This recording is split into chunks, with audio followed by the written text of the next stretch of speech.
This video is on ethnic rhinoplasty. I encourage you to watch the other video on rhinoplasty, which covers all the broad topics, but this topic is going to focus on the differences between ethnic and non-ethnic rhinoplasty. So what is ethnic rhinoplasty?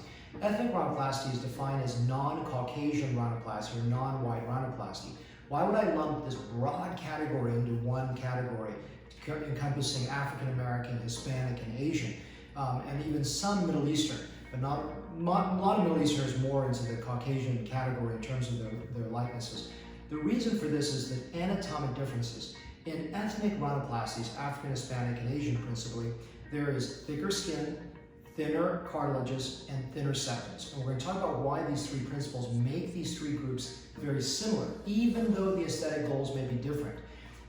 So I'm not going to talk necessarily about the aesthetic goals, but I'm going to talk about the differences in anatomy and how that leads me to do something different than typically a Caucasian rhinoplasty. So that's what lumps these parts together.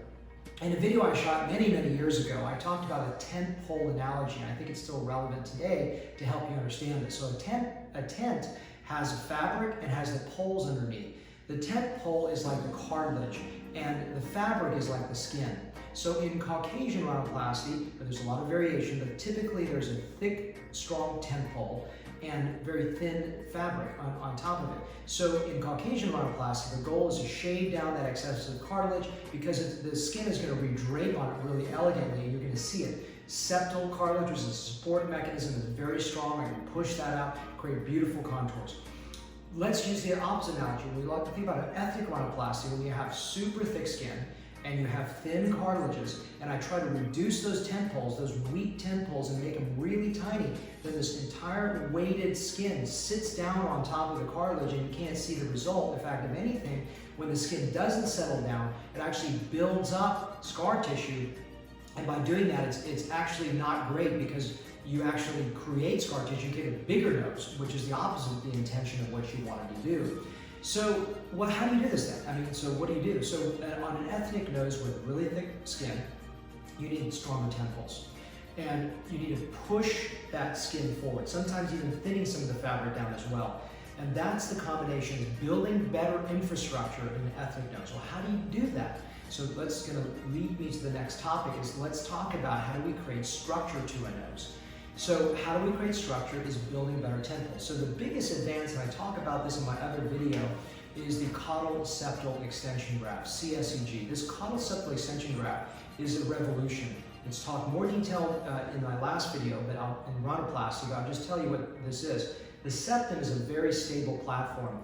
When you can extend that septum down with a piece of cartilage and then anchor the tip to it, that tip is very firmly established so that it doesn't vary, it doesn't drop. In the old days when I was doing a little columnar strut, after a month the tip would change a little bit. Well, you don't want that variability. You want to know that this is the tip I designed on the table, on the operative table. That's the tip I'm going to get not only in a week, but also a month, but also 5 years, but also 20 years. So one thing great about this septal extension graft is predictability, strength, and also durability. So when someone is getting older, oftentimes you think about Leonardo da Vinci's noses, the tip just drops. But having the CSEG allows me to have very strong tips.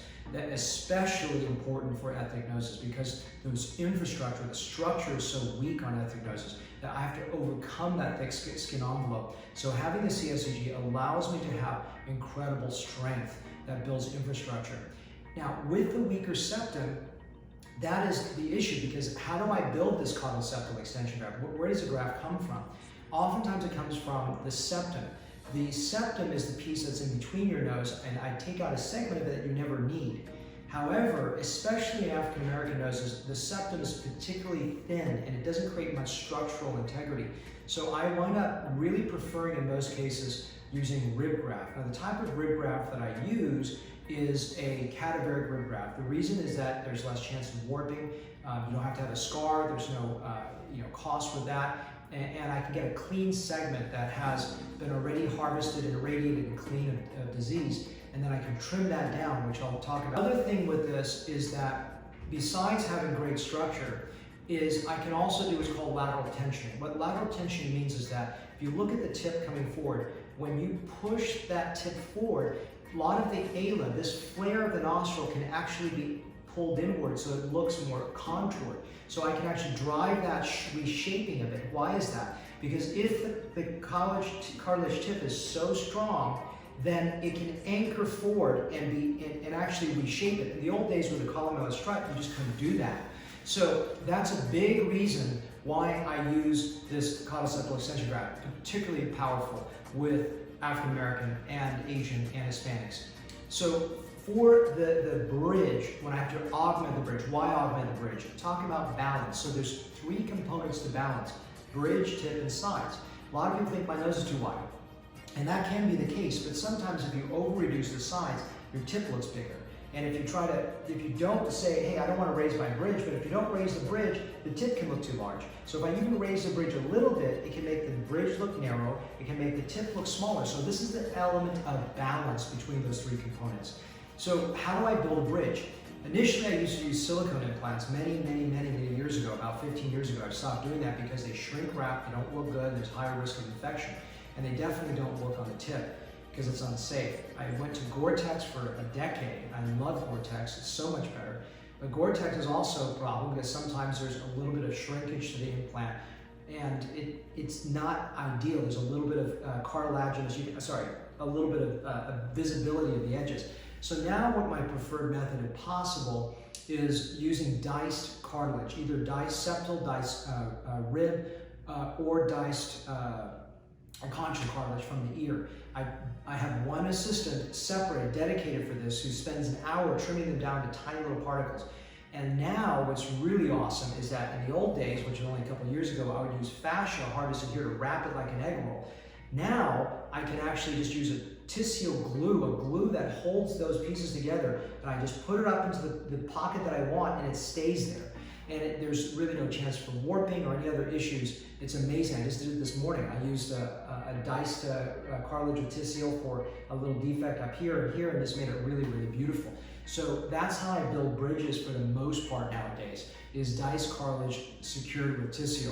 Find it much better, and it allows me to create better balance here, here, and here. The final part of this discussion is the ala. How do I manage this width? Because that's very common in Southeast Asians, African, and some Hispanic individuals. Well, the first lesson is don't commit to this until the surgery is done. The reason for this is if I bring the tip forward, it stretches the sides in, and sometimes you don't need to take any out, or you need to take out less. Or let's say your tip is too far forward and bring it back. Here's an exaggerated perspective. If I push this down, you see how that flares out? So the last thing I do when I'm finished with the whole surgery is look at the flare. And from that flare, I determine, do I need to remove it? And if I do need to remove it, the question is, what is the problem? Is it too big a nostril, or is it too big a flaring of the nostril? So the technique that I use is a nasal sill reduction to reduce the actual width of the nose. And then if need be, I come out here and just take out a little bit of the ala to reshape it. I try not to connect those 2 incisions because if you think about sort of the poster children of really bad ethnic rhinoplasty, the Jacksons, they have a cut-off appearance. There isn't a nice curvilinear design to their nose. So I do a segmented sill reduction and possibly what's called a sheen flap, which is basically reducing the ala. The biggest issue with a formal ala reduction out here is that sometimes that incision could be visible for a few months, and that may take a little dermabrasion, things like that, to look as perfect as possible. The nasal sill reduction heals really well. And I'll talk to you more in detail about how those are applicable to you, but I wanted you to understand sort of the general concepts of how I approach ethnic rhinoplasty, and again, it's very different for African, Hispanic, and Asians. What I'm trying to drive at is how the general anatomic differences are between the Caucasian and non-Caucasian and how I approach the patient in such a fashion.